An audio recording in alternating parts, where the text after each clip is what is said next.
Hello साथियों, स्वागत है आपका हमारे इस सेशन में। और आज हम आपको बीपीएससी 2025 के 3 वंशों के बारे में बताने वाले हैं। और उनसे क्वेश्चंस हैं जो एमसीक्यूज क्वेश्चंस है वो तो बहुत कम होंगे, लेकिन उन वंश के बारे में कंप्लीट जानकारी आपको मिल जाएगी, क्योंकि एक क्वेश्चन को जब हम उठाएंगे तो उसके आसपास की सारी चीजों को कवर करेंगे। तो हम पाल वंश, गुप्त वंश और कर्नाट वंश, इनसे आज क्वेश्चन लेके आए हैं और तीनों टॉपिक के आसपास की सारी चीजों को हम समझने के यहाँ से कोशिश करेंगे। तो बने रहिए इस सेशन में, बहुत ही प्यारा और शानदार ये सेशन होने वाला है। तो आइए शुरू करते हैं Bihar special. Bihar special 2025 prelims होने वाला है, उसके लिए बहुत ही महत्वपूर्ण क्लास है, क्योंकि इसमें बिहार स्पेशल जितना भी ज्योग्राफी है, हिस्ट्री है और साथ में इकोनॉमी होगा, नदियां, घाटियां और मिट्टियां, पर्वत, सब कुछ बिहार स्पेशल कराया जा रहा है। और उसी ऐप के एग्जाम को मद्देनजर रखते हुए सारी चीजें पॉइंट वाइज, टॉपिक वाइज कराई जा रही हैं। चलो तो आइए स्टार्ट करते हैं और देखते हैं आज का पहला क्वेश्चन क्या है। तो भाई पहले क्वेश्चन जो पूछा गया है ये है पाल वंश से। अब क्वेश्चन क्या पूछा गया है? पाल वंश के शासकों द्वारा बौद्ध धर्म के संरक्षण को किस ऐतिहासिक प्रक्रिया से जोड़ा जा सकता है? पाल वंश के शासकों द्वारा बौद्ध धर्म के संरक्षण को, पाल धर्म के शासकों द्वारा बौद्ध धर्म के संरक्षण को किस ऐतिहासिक प्रक्रिया से जोड़ा जा सकता है? अब 4 ऑप्शन हमें दिए गए हैं। भारत में ब्राह्मणवाद के पुनरुत्थान की प्रतिक्रिया, बंगाल में सांस्कृतिक एकीकरण का माध्यम, व्यापारिक मार्गों पर राजनीतिक नियंत्रण का साधन, केवल व्यक्तिगत धार्मिक आस्था का परिणाम। कौन सा ऑप्शन हमारा यहाँ पर सही होगा ये हमें बताना है। तो देखो यहाँ पर होगा बंगाल में सांस्कृतिक एकीकरण का माध्यम, बंगाल में सांस्कृतिक एकीकरण का माध्यम। तो ये जो चीजें हैं हमने यहाँ पर देख ली है। पहले जो क्वेश्चन है उन्हें देख लेते हैं, फिर पाल वंश के बारे में कंप्लीट जानकारी हम ले लेंगे। त्रिकोणीय संघर्ष, त्रिकोणीय संघर्ष कहां पर हुआ था अभी बताते हैं। पाल राष्ट्रकूट प्रतिहार मुख्यतः किस कारण से महत्वपूर्ण माना जाता है? त्रिकोणीय संघर्ष, पाल राष्ट्रकूट प्रतिहार मुख्यतः किस कारण से महत्वपूर्ण माना जाता है? इससे इसने उत्तरी भारत की राजनीतिक अस्थिरता को गहरा किया, इससे भारत में सामंतवाद की नींव रखी गई, इसने पूर्वी भारत में पालों की श्रेष्ठता सुनिश्चित की, इसने बौद्ध धर्म के पतन की प्रक्रिया तेज की। तो इसमें जो ऑप्शन होगा, इसमें इसने उत्तरी भारत की राजनीतिक अस्थिरता को गहराया और कन्नौज पर नियंत्रण करने के लिए, कन्नौज पर अपना नियंत्रण स्थापित करने के लिए पाल राष्ट्रकूट प्रतिहार तीनों लड़ते रहे, जिन्हें त्रिकोणीय संघर्ष के नाम से भी जाना जाता है। इस संघर्ष ने उत्तरी भारत में एकता और स्थिरता बाधित कर दी थी। भाई जब रोज लड़ाई होगी किसी क्षेत्र को लेकर तो जो स्थिरता है वो तो बाधित होगी ही ना। परिणाम स्वरूप विदेशी आक्रमण के लिए भारत क्या हो गया? असुरक्षित हो गया। जब हमारे जो घर के सदस्य हैं वही आपस में लड़ेंगे, घर में स्थिरता नहीं रहेगी तो बाहरी लोग तो हस्तक्षेप करेंगे ना। घर का कमजोर होना, ये मान लो जब भी हमारे घर पारिवारिक माहौल, अब देश की बात चल रही है, घर को भी एक देश की तरह से समझो। यदि घर का माहौल बिगड़ता है तो बाहरी लोग ताक झांक करना शुरू कर देते हैं। वही हुआ जब इन्होंने त्रिकोणीय संघर्ष हुआ, किस किस के बीच हो रहा है? पाल, राष्ट्रकूट और प्रतिहारों के बीच। तो यहाँ से क्या होता है, इन्होंने जो विदेशी आक्रमण करता थे उनके लिए धीरे धीरे रास्ते खुले। उन्हें क्या लगा, जब ये शक्तियां आपस में लड़ रही हैं, ये तो आपस में ही इनमें एकता नहीं है, तो यहाँ पर जहां पर छोटे छोटे राज्यों के लिए हर एक इंसान लड़ रहा है तो वहां पर जाकर हस्तक्षेप करना और शासन स्थापित करना या नियंत्रण करना या उनको उनको अपनी बातों में लेना। भाई किसी से तुम कुछ कहो कि हम तुम्हारा साथ देंगे, हमारी साइड आ जाओ, फिर तुम दूसरे से कहो, ऐसी तो किया था विदेशी लोगों ने यहाँ पर आके। चलो आगे देखते हैं। धर्मपाल द्वारा विक्रमशिला विश्वविद्यालय की स्थापना का सबसे महत्वपूर्ण ऐतिहासिक महत्व क्या था? तो वो था बौद्ध धर्म के महायान और वज्रयान शाखाओं के विकास को संस्थागत आधार देना। क्या था? बौद्ध धर्म के महायान और वज्रयान शाखाओं के विकास को संस्थागत आधार देना। समझ में आई इतनी बातें क्या कहना चाह रहा है?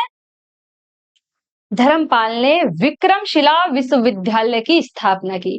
धर्मपाल ने विक्रमशिला विश्वविद्यालय की स्थापना की, जो महायान और वज्रयान शाखाओं का प्रमुख केंद्र था। यह संस्थागत आधार न केवल भारत बल्कि तिब्बत, नेपाल और दक्षिण पूर्व एशिया में बौद्ध धर्म के प्रसार के लिए महत्वपूर्ण हुआ। चलो आगे देखते हैं। पाल वंश के पतन का सबसे सटीक कारण कौन सा माना जाता है? तो वो है प्रशासनिक विकेंद्रीकरण और सामंतों का बढ़ता प्रभाव। प्रशासनिक विकेंद्रीकरण हुआ और जो कौन थे, जो सामंत थे, उनका प्रभाव बढ़ने लगा। इसी वजह से क्या हुआ, पाल वंश का अंत हुआ। और इसके बाद कौन सी, शैन वंश और अन्य शक्तियां धीरे धीरे अस्तित्व में आना प्रारंभ होती हैं। नेक्स्ट क्वेश्चन है, सोमपुरा महावीर पालकालीन वास्तुकला। सोमपुरा महावीर पालकालीन वास्तुकला की ऐतिहासिक महत्ता को निम्नलिखित में से किस रूप में देखा जा सकता है? तो यह देखा जाता है, यह एशियाई देशों के साथ सांस्कृतिक आदान प्रदान का केंद्र बना। किसका? सांस्कृतिक आदान प्रदान का केंद्र बना। सोमपुर महावीर वर्तमान बांग्लादेश एक अंतरराष्ट्रीय शिक्षा केंद्र था। क्या था? अंतरराष्ट्रीय शिक्षा केंद्र था। यहाँ से तिब्बत, नेपाल, श्रीलंका, दक्षिण पूर्व एशिया तक बौद्ध शिक्षा और कला का प्रसार हुआ। यहाँ पर हमने जो 5 क्वेश्चन थे वो देख लिए हैं। अब पाल वंश की चर्चा करते हैं कि क्या क्या है, किसने स्थापना की, कब उसकी स्थापना हुई, किसने स्थापना की थी, कब इसकी स्थापना हुई थी, कौन कौन से शासक रहे, उन सब के बारे में हम बात करते हैं। तो आइए देख लेते हैं।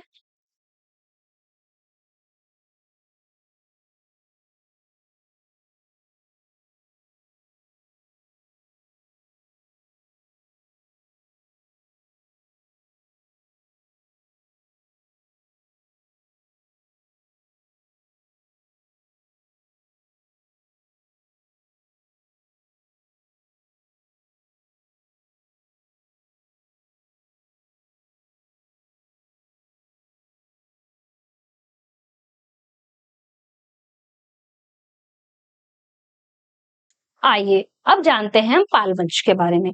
तो हेडिंग बनाइए, पाल वंश।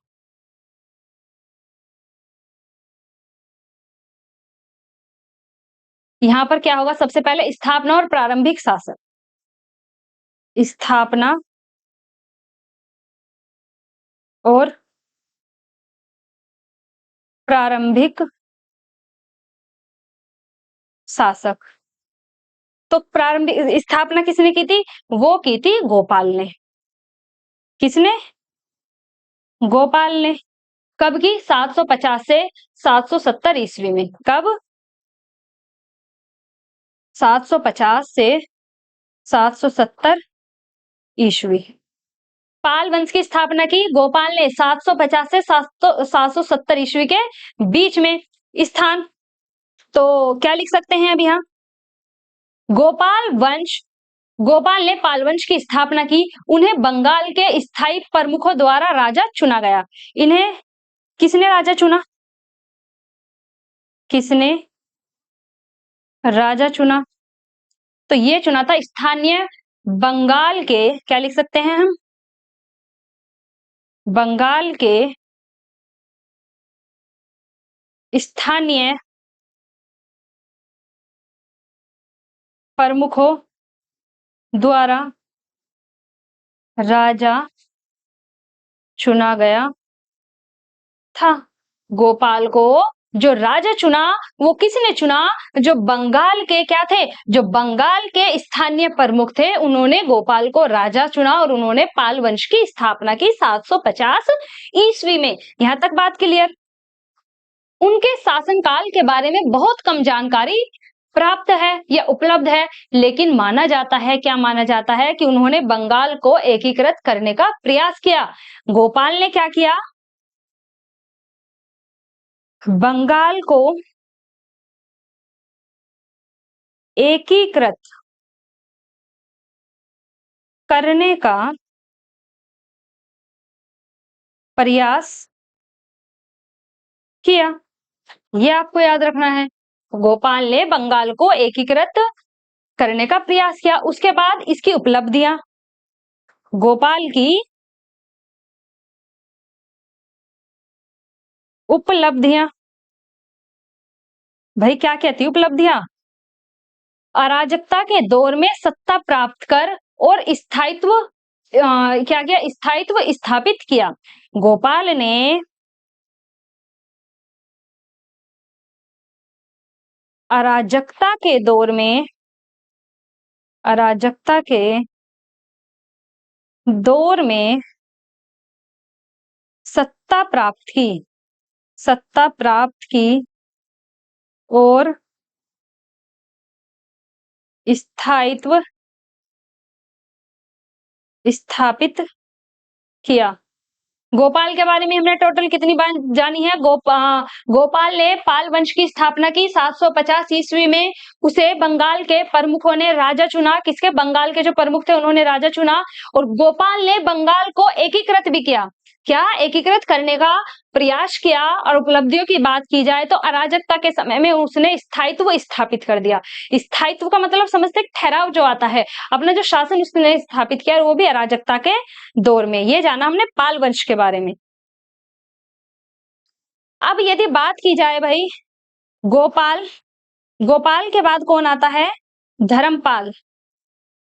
धर्मपाल, इसका शासन कब से कब तक है भाई?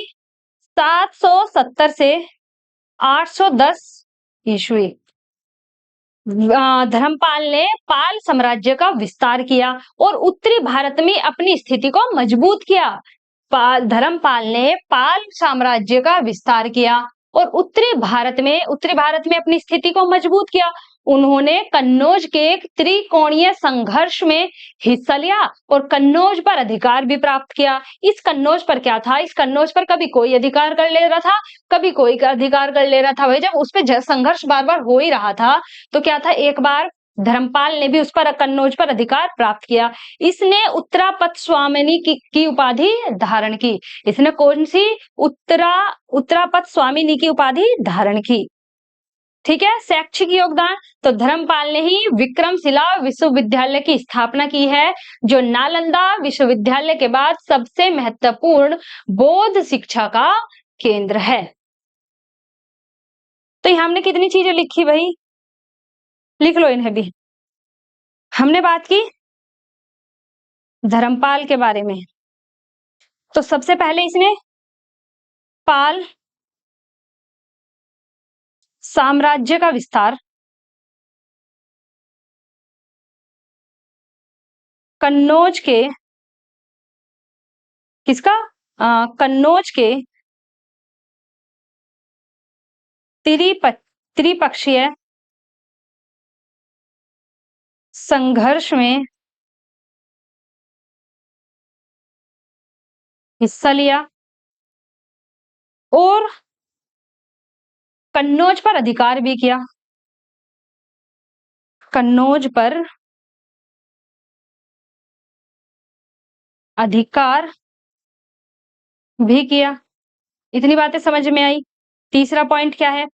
इसने उत्तरापथ स्वामिनी की उपाधि धारण की। उपाधि धारण किसकी की है? उत्तरापथ स्वामिनी। उत्तरापथ स्वामिनी, इतनी बात समझ गए। उसके बाद शैक्षिक योगदान, शैक्षिक योगदान कौन कौन से थे? विक्रमशिला विश्वविद्यालय, विश्वविद्यालय। ठीक है, देख लो क्या क्या क्या है। गोपाल, गोपाल के बाद धर्मपाल, और धर्मपाल के बाद कौन आएगा? देवपाल। गोपाल, धर्मपाल, देवपाल, तीन शासक के बारे में हम पढ़ेंगे, गोपाल, धर्मपाल और देवपाल। इसकी बात कर ली। चलो अब हम बात करते हैं साथियों किसकी? देवपाल की। अब देवपाल के बारे में क्या जानना है? देवपाल के बारे में जानना है ये कि इसने 810 से 850 ईस्वी तक का शासनकाल है। 810 से 850, ठीक है। साम्राज्य का विस्तार, साम्राज्य का विस्तार और धार्मिक संरक्षण। तो सबसे पहले साम्राज्य के विस्तार में क्या किया, देवपाल ने पाल साम्राज्य का और विस्तार किया, जैसे कश्मीर, असम, ओडिशा तक। कहा, कश्मीर, असम, ओडिशा तक इसने अपने साम्राज्य का विस्तार किया। और धार्मिक संरक्षण की यदि बात की जाए तो बौद्ध धर्म को इसने बढ़ावा दिया। नालंदा विक्रमशिला विश्वविद्यालय को क्या दिया इसने, संरक्षण दिया। इसने धार्मिक कार्य भी किए हैं, धार्मिक संरक्षण भी किए हैं और साथ में अपने साम्राज्य का विस्तार भी किया है। गोपाल ने साम्राज्य की स्थापना करी, बंगाल एकीकृत का प्रयास किया, बंगाल के प्रमुखों ने गद्दी पर बैठा राजा चुना। उसके बाद आया धर्मपाल ने साम्राज्य का विस्तार किया, कन्नौज के त्रिपक्षीय संघर्ष में भाग लिया, साथ में कन्नौज पर अधिकार भी किया, उत्तरापथ स्वामिनी की उपाधि धारण की, विक्रमशिला विश्वविद्यालय की क्या करी इसने, स्थापना करी। उसके बाद देवपाल ने साम्राज्य का विस्तार और धार्मिक संरक्षण, बौद्ध धर्मों का संरक्षण किया होगा इसने। और उसके बाद साम्राज्य का विस्तार, ये असम और उड़ीसा तक अपने साम्राज्य को इसने विस्तार किया। और जो धर्मपाल है इसका शासनकाल कब से कब तक है, 710 से 770 से 810 ईस्वी तक। गोपाल 750 से 770, गोपाल 750 से 770 20 साल, धर्मपाल 770 से 810 और फिर देवपाल 810 से 885, ये सारी चीज। ठीक है, चलो आगे बढ़े, इसके बारे में कुछ और जाने।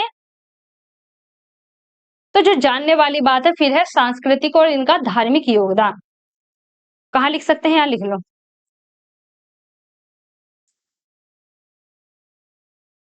सांस्कृतिक और धार्मिक योगदान। तो इसमें क्या क्या लिख सकते हो, आप लिख सकते हो बौद्ध धर्म का संरक्षण, बौद्ध धर्म का संरक्षण। उसके बाद क्या लिख सकते हो इसमें,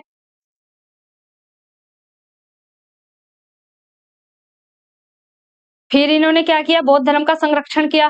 फिर शैक्षिक संस्थान में भी इनका योगदान है, किस किस में है हमने बता दिया, शैक्षिक संस्थान में भी इनका योगदान है। बौद्ध धर्म का संरक्षण किया भाई इन्होंने। और शैक्षिक संस्थान में नालंदा विश्वविद्यालय, जैसे नालंदा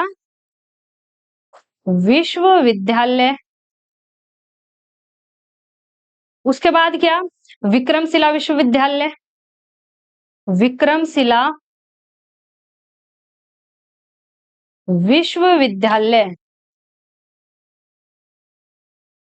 और ओदंतपुरी और जगदल के विश्वविद्यालय।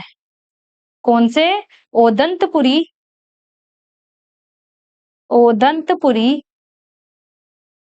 और जगदल के विश्वविद्यालय। इन सब की हमने यहाँ पर बात कर ली है। तो एक बार देख लीजिए सांस्कृतिक और धार्मिक योगदान उनका क्या रहा है।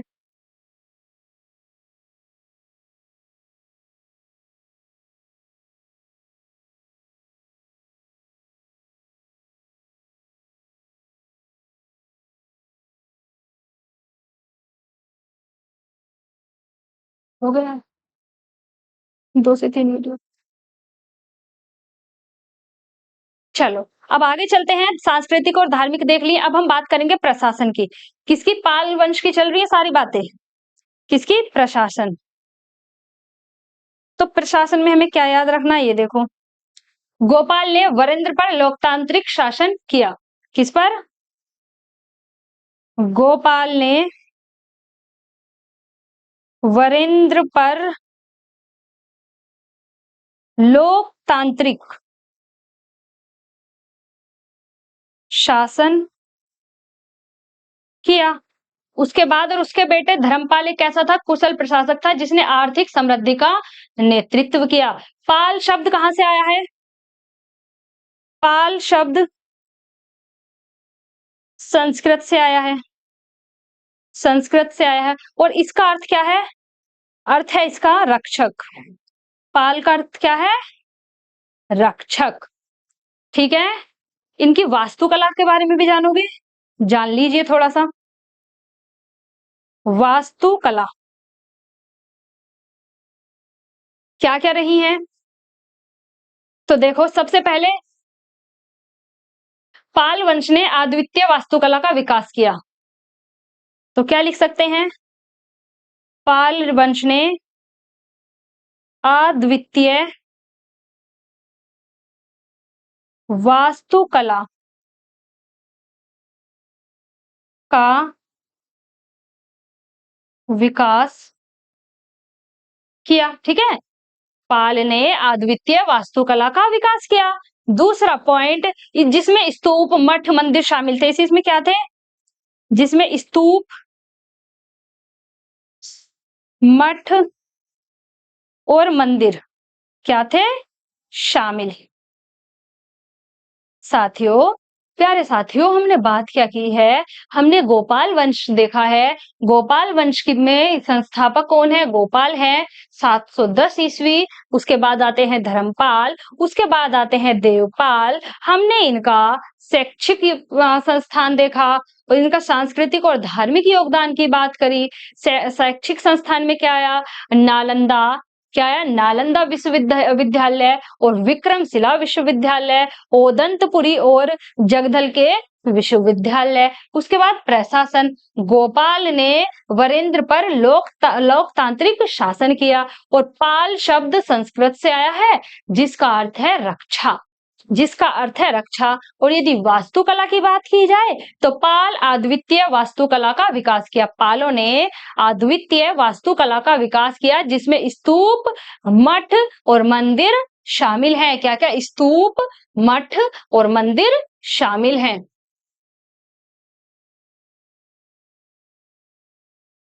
अब राजनीतिक संघर्ष और पतन।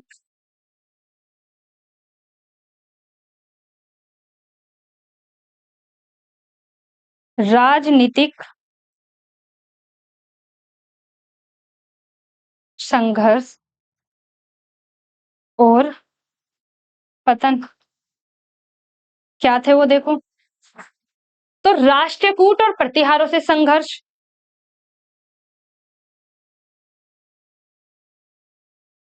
राष्ट्रकूट और प्रतिहारों से संघर्ष। इतनी हमने बात कर ली, राष्ट्रकूट और प्रतिहारों से संघर्ष। पाल वंश का जो संघर्ष हुआ था वो राष्ट्रकूट और प्रतिहारों से हुआ था।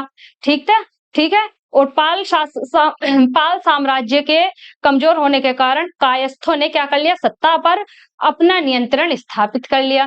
कायस्थ शासक ने बंगाल और बिहार के कुछ हिस्से पर शासन किया। उसके बाद आता है सैन वंश का उदय। पाल वंश के बाद क्या होता है? सैन वंश का उदय। भाई ये कैसे हुआ? इस वंश का जो संस्थापक था, संस्थापक, वो कौन था? सामंत सेन। कौन? सामंत सेन। तथा इसके प्रमुख शासक कौन थे? अब इसके प्रमुख शासक वो थे लक्ष्मण सेन। लक्ष्मण सेन। और 12वीं शताब्दी में सैन वंश ने पाल वंश को पराजित किया। 12वीं शताब्दी में सैन वंश ने पाल वंश को पराजित किया और बंगाल पर शासन किया। और करके क्या किया? बंगाल पर शासन किया। ठीक है, राजनीतिक संघर्ष की यदि बात करें तो पालों का जो राष्ट्रकूट और प्रतिहारों के साथ संघर्ष होता है, और कायस्थों ने क्या किया, जब पाल वंश में शासक कमजोर हुए तो उन्होंने सत्ता पर नियंत्रण स्थापित कर लिया और बंगाल के क्षेत्र में भी शासन किया। उसके बाद यदि बात की जाए पाल वंश के बाद कौन सा वंश आया, तो यहाँ आया सैन वंश, क्योंकि 12वीं शताब्दी में सैन वंश ने पाल वंश को पराजित किया और बंगाल पर शासन किया। इतनी चीजें कंप्लीट हो गई हैं। तो यहीं पर हमारे जो पाल वंश से संबंधित जितनी भी महत्वपूर्ण जानकारी थी वो हमने ले ली है। चलते हैं थोड़ा सा आगे, देखते हैं कौन सा क्वेश्चन आएगा। अब आता है कर्नाट वंश। कौन सा? तो सबसे पहले एक काम करते हैं, कर्नाट वंश के बारे में जान लेते हैं, उसके बाद हम इनके क्वेश्चन देखेंगे। तो ये जो कर्नाट वंश है इसके बारे में हमें बात करनी है। तो सबसे पहले इसकी स्थापना और प्रारंभिक शासन। स्थापना किसने की? नान्य देव। नान्य देव ने। कब की?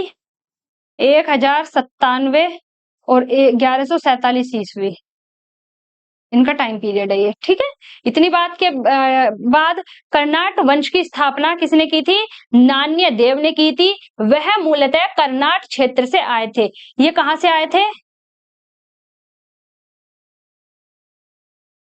ये कर्नाट क्षेत्र से तो आए, कर्नाट क्षेत्र से आए, और कहां पर? मिथिला में अपनी सत्ता स्थापित की। मिथिला में अपनी सत्ता स्थापित की। इतनी बात देख ली। कहां से आए? कर्नाट क्षेत्र से आए और मिथिला में अपनी सत्ता स्थापित की। अब यदि बात की जाए किसकी? इसके विस्तार की, कर्नाट वंश के विस्तार की।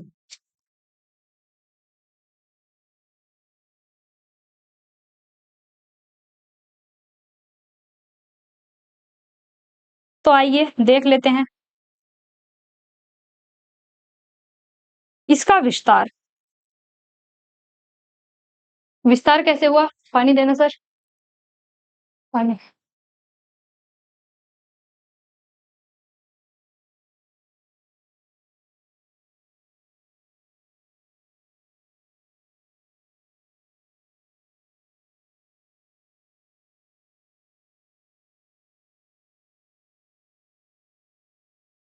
स्थापना नान्य देव ने की कर्नाट वंश की, कर्नाट से आए थे और मिथिला में अपनी सत्ता स्थापित की। इतनी हमने बात देख ली थी। विस्तार की बात करें तो नान्य देव ने मिथिला को अराजकता से बाहर निकाला।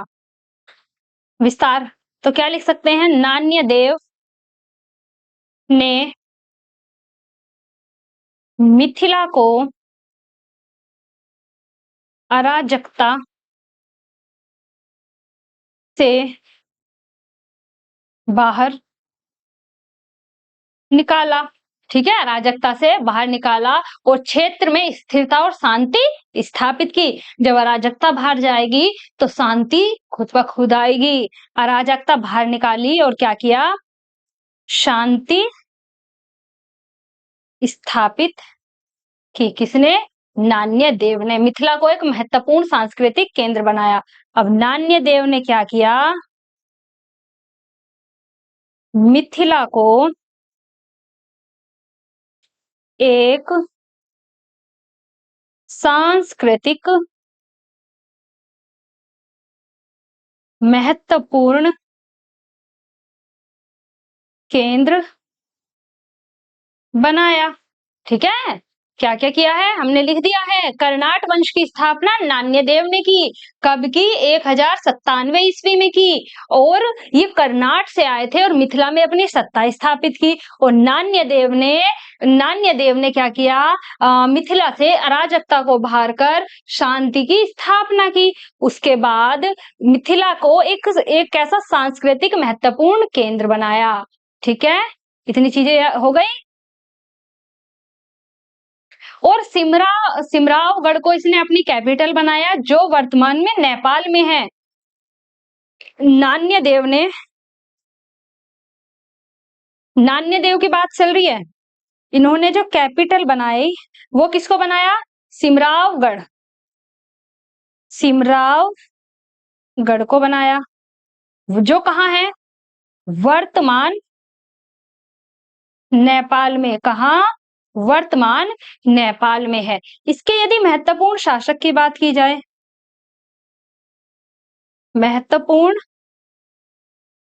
शासक,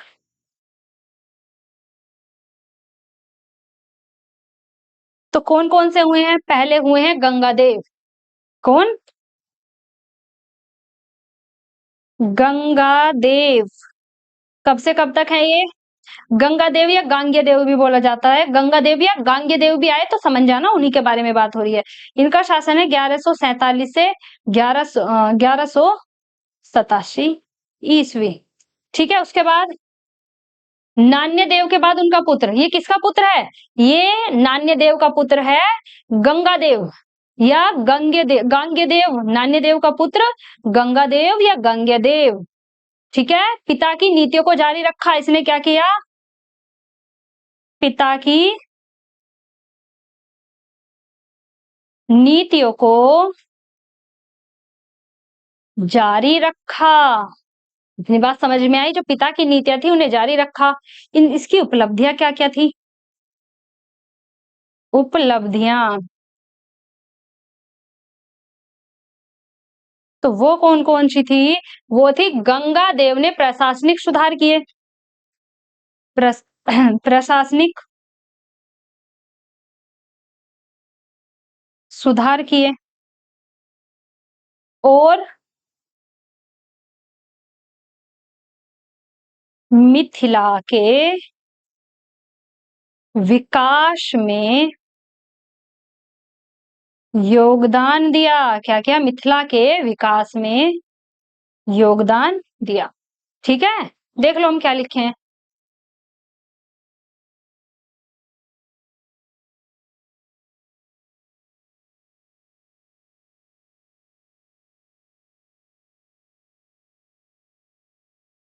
चलो इतनी बात कर ली हमने नान्य देव के बारे में, इनकी उपलब्धियां भी देख ली। पहले आए कौन? नान्य देव। उसके बाद आए गंगा देव उनके पुत्र, और अब आएंगे नरसिंह देव। अब कौन आएंगे? नरसिंह देव। अब ये नरसिंह देव कौन थे? ये देखो, तो इनका जो शासनकाल था गंगा देव के बाद, ये पुत्र हैं। पहले नान्य देव के पुत्र हुए गंगे देव या गंगा देव, और उनके पुत्र हुए नरसिंह देव। अब नरसिंह देव ने क्या किया? मिथिला में शांति और समृद्धि बनी रही। भाई जो उनके पिता ने स्थापित की थी वो बनी रही, पिता और दादा ने। उपलब्धियां, धार्मिक स्थानों का निर्माण, धार्मिक स्थानों का निर्माण, संस्कृति को बढ़ावा दिया, संस्कृति को बढ़ावा दिया, और बंगाल के सैन्य शासक से संघर्ष किया। बंगाल के सैन्य शासक से संघर्ष किया। इतनी बातें देख ली हमने। बात कर ली है तीनों की जो इसके शासक रहे हैं, नान्य देव, गांग्य देव और उसके बाद नरसिंह देव। अब हम बात कर लेते हैं सांस्कृतिक और धार्मिक योगदान, बस उसके बाद क्वेश्चन देखेंगे।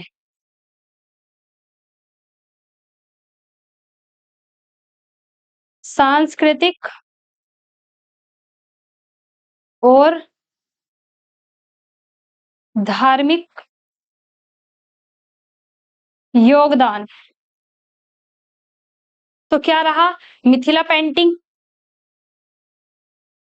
देखो क्वेश्चन यहाँ से बनने की कितनी संभावनाएं हैं। मिथिला पेंटिंग, कर्नाट वंश के समय जो मिथिला पेंटिंग शैली विकसित हुई वो कब हुई? कर्नाट वंश के समय। तो मिथिला पेंटिंग, या लिख सकते हैं मिथिला पेंटिंग की शैली विकसित कर्नाट वंश के समय में हुई। इस कला को स्थानीय रूप से मधुबनी, इसे किस नाम से जाना जाता है बताओ? ये क्या है? मधुबनी पेंटिंग के नाम से जाना जाता है। मधुबनी पेंटिंग के नाम से प्रचलित। इतनी बातें देख ली। अब इसका पतन क्यों हुआ जब सब कुछ अच्छा चल रहा था? तो भाई पतन तो सब चीज का होना है, एक दिन सब कुछ का सृष्टि हो, जिसका जन्म हुआ है वो उसका अंत भी जरूर होगा। तो कोई सा भी वंश, बड़े बड़े योद्धा, महान शासक इस धरती पे आए और बेशक उन्होंने पूरे हिंद को जीता या पूरे विश्व को जीता, लेकिन अंततः वो भी क्या हुए? पतन भी हुआ साम्राज्य का, और मिट्टी में भी मिल गए, सबका अंत भी हुआ। कोई यहाँ सदा के लिए नहीं आता। तो कर्नाट वंश का पतन होता है 14वीं शताब्दी में। 14वीं शताब्दी में, ठीक है। तुगलक आक्रमणों और स्थानीय विद्रोह के कारण। किसने किया? क्यों हुआ तुगलक आक्रमण और स्थानीय विद्रोह के कारण? समझ ली इतनी सारी बात? हमने कर्नाट वंश के बारे में जान लिया है। आइए क्वेश्चन देख लेते हैं क्या पूछे गए हैं। यहाँ था भाई हमारा कर्नाट वंश। अब क्वेश्चन देखने में थोड़ी सी दिक्कत होगी, लेकिन देखने की कोशिश करना। अब यहाँ पर पेन रेड ले लेते हैं ताकि दिख जाए कुछ। कर्नाट वंश की स्थापना किसने की थी और इसकी राजधानी कहाँ थी? तो बताओ, अभी अभी बताया है। अगर अच्छे से सारी चीजों को पढ़ा होगा तो आपको पता चल जाएगा। स्थापना किसने की थी? नान्यदेव ने। और राजधानी सिमरावगढ़, जो वर्तमान कहाँ पर है? जो वर्तमान नेपाल में है। यही तो है।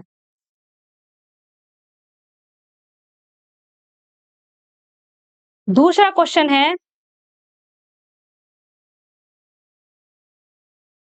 कर्नाट वंश के किस शासक के शासनकाल में मिथिला पेंटिंग, मधुबनी शैली का विकास हुआ? देखो क्वेश्चन भी कैसे पूछे जा सकते हैं, जैसे हमने बताया। तो ये हुआ था हरि सिंह देव के शासनकाल में। किसके? हरि सिंह देव के शासनकाल में। अब इनका जो शासनकाल था वो कब था? 1279 से लेकर 1335 ईस्वी। इस समय मधुबनी शैली, मिथिला पेंटिंग का विकास हुआ। यह शासक मिथिला के सांस्कृतिक और सामाजिक उत्थान के लिए प्रसिद्ध है। कौन? हरि सिंह देव। कर्नाट वंश के नरसिंह देव के समय की कौन सी घटना उल्लेखनीय है?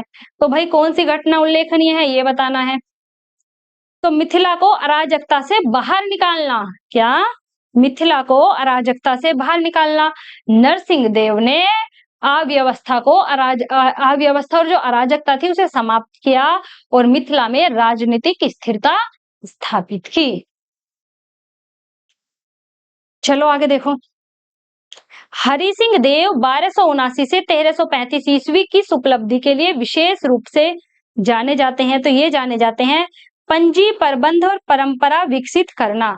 पंजी प्रबंधन और परंपरा विकसित करना। अब ये क्या था? हरि सिंह देव ने मिथिला में ब्राह्मणों की वंशावली व्यवस्था, पंजी प्रथा शुरू की। क्या? ब्राह्मणों की पंजी प्रथा शुरू की। इससे विवाह संबंध और सामाजिक संगठन कैसे हुए? नियंत्रित हुए।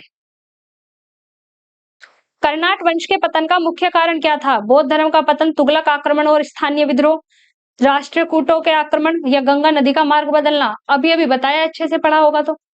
तुगलक आक्रमण और स्थानीय विद्रोह के कारण कर्नाट वंश का अंत हुआ। कर्नाट वंश कर्नाट के रहने वाले थे, जिन्होंने मिथिला में सत्ता स्थापित की। और मिथिला मधुबनी पेंटिंग की जो शुरुआत हुई है, वो जो शैली विकसित हुई है, वो भी इन्हीं के समय में हुई थी। और कब हुई? हरि सिंह देव थे उनके शासनकाल के दौरान। अंत कैसे हुआ? तुगलक आक्रमण और स्थानीय विद्रोह के कारण। अब आता है गुप्त वंश।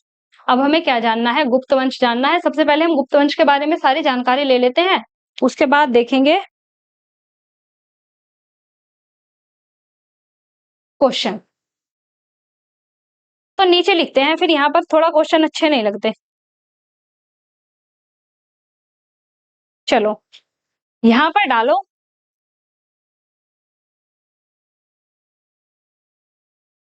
क्या डालेंगे?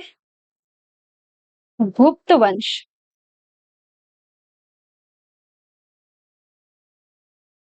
अब इसकी जो स्थापना की वो किसने की? संस्थापक संस्थापक कौन थे? श्रीगुप्त। संस्थापक कौन थे? श्रीगुप्त, जिसके बारे में ऐतिहासिक स्रोतों में सीमित जानकारी उपलब्ध है। इनके बारे में ज्यादा जानकारी नहीं मिली है, बहुत सीमित जानकारी है।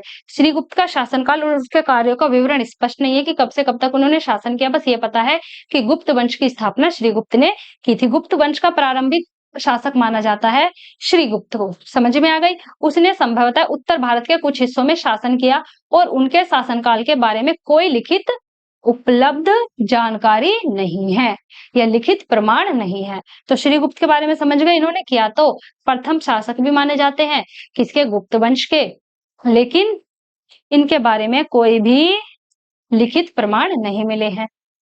तो गुप्त साम्राज्य का विस्तार और प्रमुख शासन देखते हैं। साम्राज्य का विस्तार और प्रमुख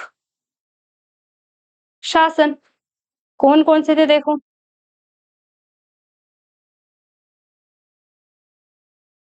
सबसे पहले आते हैं चंद्रगुप्त प्रथम। ये चंद्रगुप्त मौर्य नहीं है, चंद्रगुप्त प्रथम। कब से कब तक? 320 से 335 ईसा ईस्वी। 320 से 335 ईस्वी।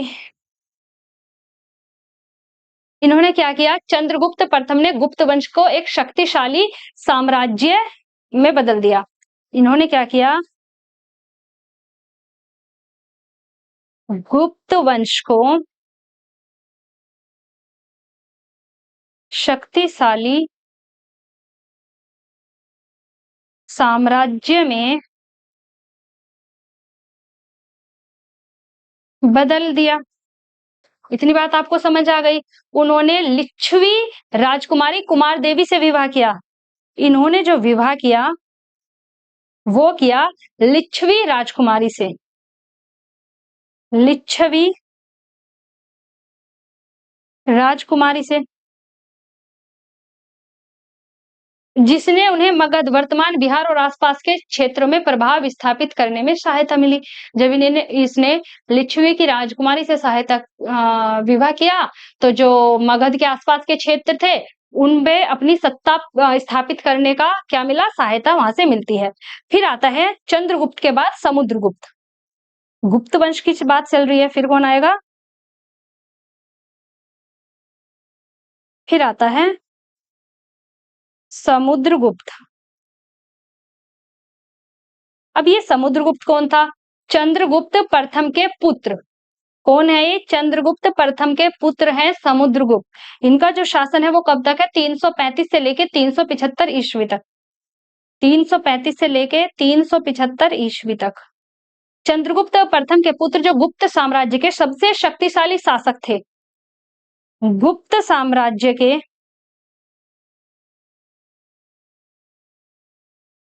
सबसे शक्तिशाली शासक। ठीक है। समुद्रगुप्त ने अपने सैन्य अभियानों के माध्यम से साम्राज्य का विस्तार किया। भारतीय उपमहाद्वीपों के कई हिस्सों पर नियंत्रण भी किया। किसने? समुद्रगुप्त ने। उसने प्रयाग प्रशस्ति अभिलेख गुप्त साम्राज्य की सैन्य विजय और प्रशासनिक क्षमताओं का महत्वपूर्ण स्रोत है। प्रशासनिक क्षमताओं का महत्वपूर्ण स्रोत कौन सा है? प्रयाग प्रशस्ति अभिलेख। तो क्वेश्चन ये भी आ सकता है कि प्रयाग प्रशस्ति अभिलेख किससे संबंधित है? तो वो है समुद्रगुप्त से। प्रयाग, प्रयाग क्या है? प्रशस्ति, प्रशस्ति अभिलेख। इतना जान लिया? चलो आगे चलते हैं।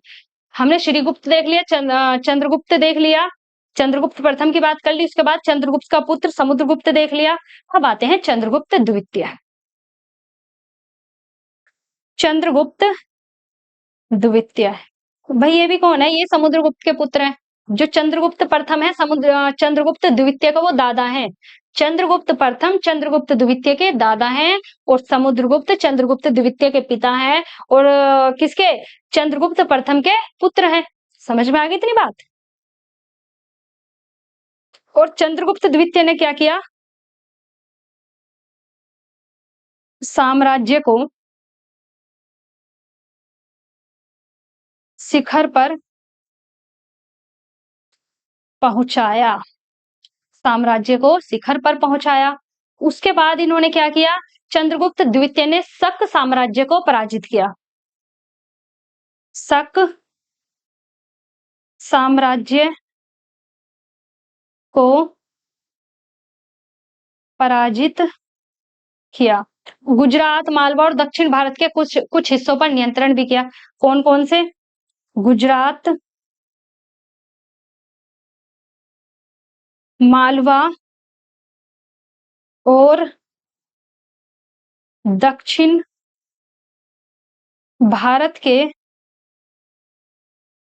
कुछ हिस्सों पर नियंत्रण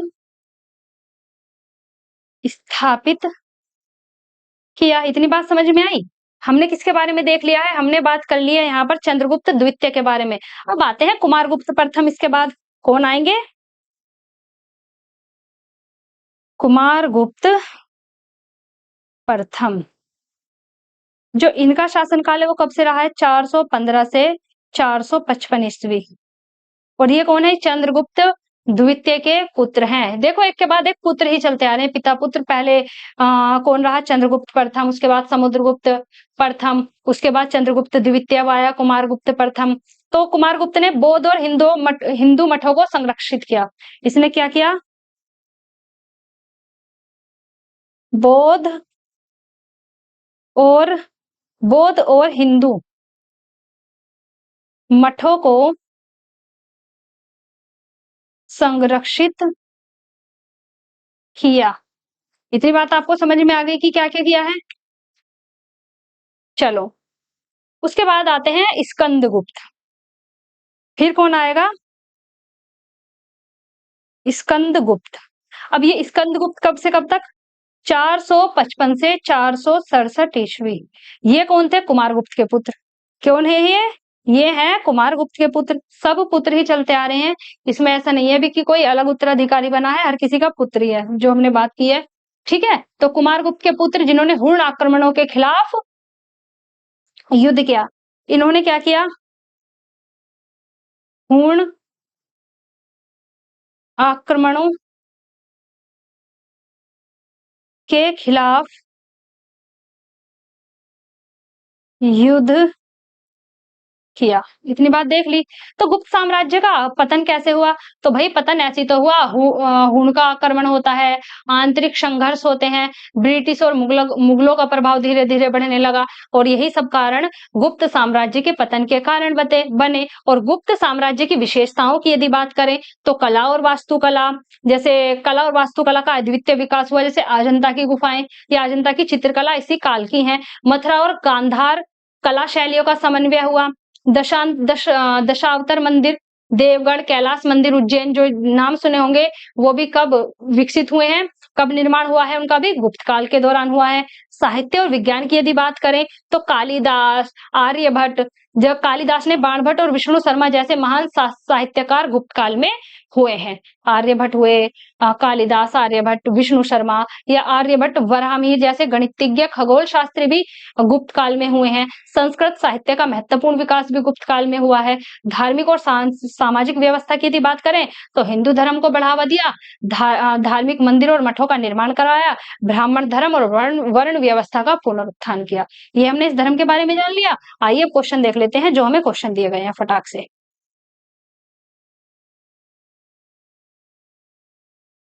गुप्त वंश, तो गुप्त वंश के प्रारंभिक शासक श्री गुप्त के बारे में ऐतिहासिक स्रोत सीमित जानकारी देते हैं। ये किस तथ्य की ओर संकेत करता है, ये बताइए।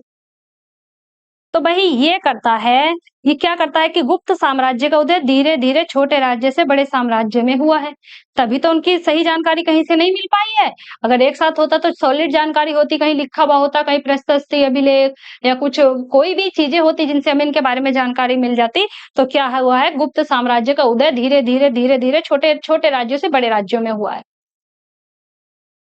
चंद्रगुप्त प्रथम द्वारा लिच्छवी राजकुमारी कुमार देवी से विवाह करने का ऐतिहासिक महत्व क्या था? अभी बताया है हमने, यहाँ क्वेश्चन पूछ लिया गया।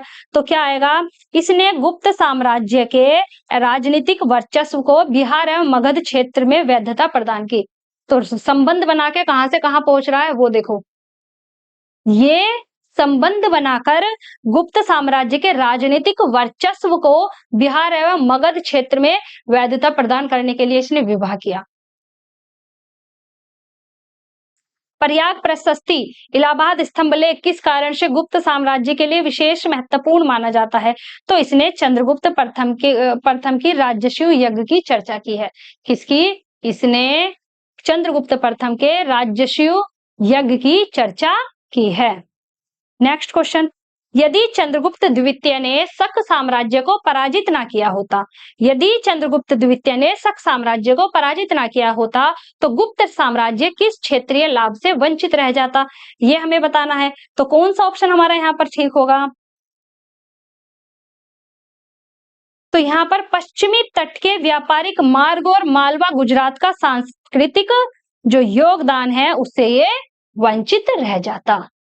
ठीक है, नेक्स्ट क्वेश्चन, कुमारगुप्त प्रथम के काल में साम्राज्य स्थिर रहा और धार्मिक संस्थानों को संरक्षण मिला। कुमारगुप्त प्रथम के इस काल में साम्राज्य तो स्थिर रहा लेकिन धार्मिक संस्थानों को संरक्षण मिला। यह किस तथ्य को सबसे बेहतर ढंग से दर्शाता है? तो ये दर्शाता है गुप्त शासकों ने सामाजिक धार्मिक संस्थाओं को संरक्षण से वैधता और स्थिरता अर्जित की। तो यहाँ पर साथियों हमारे जो आज के क्वेश्चन थे वो कंप्लीट होता है और हमने पाल वंश, कर्नाट वंश और गुप्त वंश के बारे में अच्छे से जान लिया है। और जो क्वेश्चंस यहाँ तो क्वेश्चन दिए गए हैं लेकिन जो क्वेश्चन बनने की संभावनाएं भी हैं हमने वहां से भी आपको जानकारी दे दी है। तो आज के लिए इतना ही रहने देते हैं, मिलेंगे कल शाम फिर से 8 बजे कुछ नए एमसीक्यूज क्वेश्चन के साथ। तब तक पढ़ाई कीजिए, ध्यान रखिए अपना। जय हिंद, जय भारत।